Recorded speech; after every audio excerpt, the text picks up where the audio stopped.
In today's video, I'll teach you how to do a square nail quickly and easily using the F1 mold with gel. For those who don't know me, my name is Camilla Gazeta. I'm a nail designer and master instructor. Please like the video, subscribe and activate the notification bell to stay up to date with all the content I release here for you. I'll start with my chemical preparation. I'll start with phase 01 acid primer. I'll only apply it to my nail plate. Then I'll move on to phase 2, the adhesive primer. I'll also only apply it to the nail plate. Look how interesting it is. It has this wet appearance, but it's not. Just let it evaporate for 5 seconds and that's enough. It really looks like double-sided tape. And with the last phase, the third phase, the base gel is very thin. So for those of you who are starting out, be very careful with the amount of product you apply on the nail plate so that it doesn't run into the cuticle area and cause infiltration and detachment.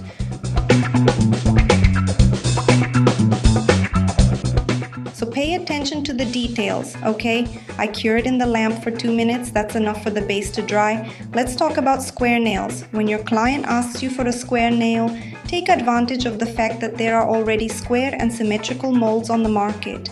Many people ask me if it's possible to do a square nail with a ballerina shaped mold.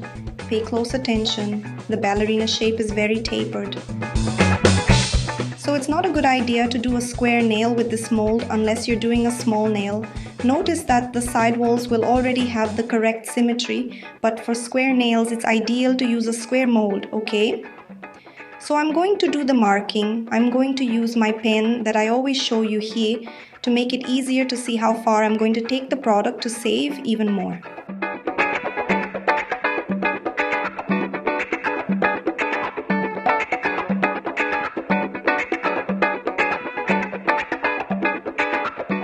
But now I want to show you this gel. The color is rose quartz. It's an amazing gel. I'll show you the viscosity of it.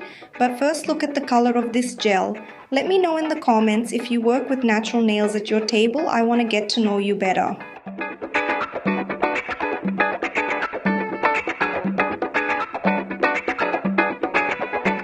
It has a medium viscosity, which means you can handle it inside the mold. It has a texture that's very easy to handle inside the F1 mold. So let's actually do the construction of this extension. First, I apply a thin layer next to the marking I made. Remember the marking to save product? That's right. So here I'm going to apply a thin layer. I'm going to create a kind of hydration here. That way it won't create bubbles. And when you apply a bead of gel to build your extension, this gel will slide much more easily.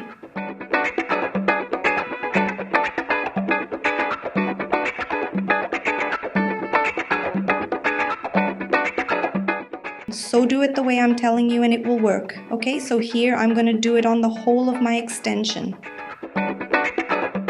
Now I attach the mold without pressing it.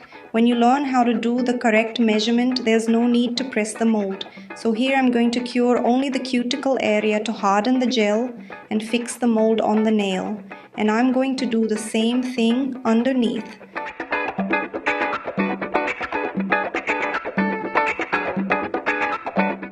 I'm going to cure it in my metallic bottom lamp for 10 seconds because I want to create a Pre-Curvature, a curved nail. I cure it in the lamp for 2 more minutes. You can do it from the top or the bottom. Is everything okay so far? Have you liked the video yet? Your like is very important here on the channel. And for those of you who are new, please subscribe and activate the notification bell so you can stay up to date with everything I bring here to the channel.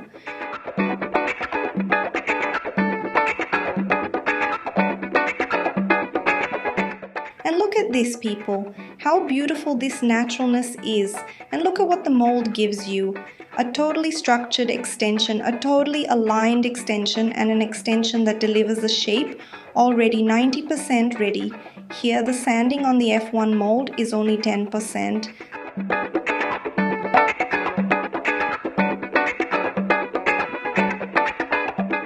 You sand the sidewalls, the free edge. Then the motorized sanding, which is the finishing in the cuticle area, curvature, and underneath the extension. Incredibly, many people find it difficult to do square nails because even though the mold delivers 90% ready, there are some details that make all the difference in the extension. And to be able to do this, you need knowledge. You need to understand about the alignments of the extension, of the shape you are delivering on the table. So here the finishing is very minimal. When you have the understanding of mold measurement and product control, sanding becomes much easier.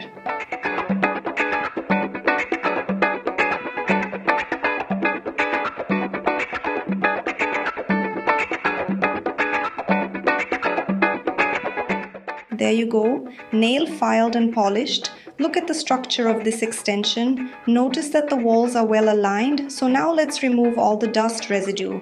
Because I'm going to use a gel polish and there can't be any dust residue here to contaminate my polish. This is the polish I'm going to use.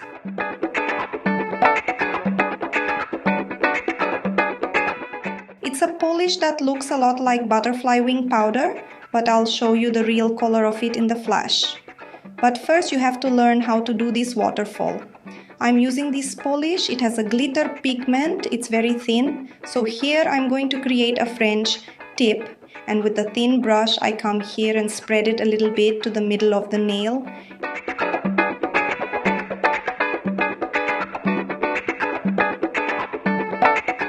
I don't go all the way to the cuticle area, I just go to the middle of the nail. After doing this, I'll cure it in the lamp for 60 seconds. Now I'll apply a second coat because I want to intensify the shine. I'll do the same thing with the thin brush. I'll spread it halfway up the nail and cure it in the lamp for another 60 seconds. Now take this tip that I'm gonna give you. You can do this here by creating a paste with very fine glitter and top coat. It gives the same effect. I'm going to seal my extension with top coat. It's a thin top coat, so pay attention. Okay, be careful not to apply too much product so that it doesn't run into the cuticle area and start peeling.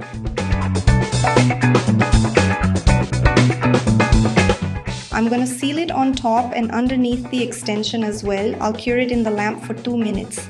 Now the real color of this polish, look at the shine of this textile reflective polish, it's really beautiful.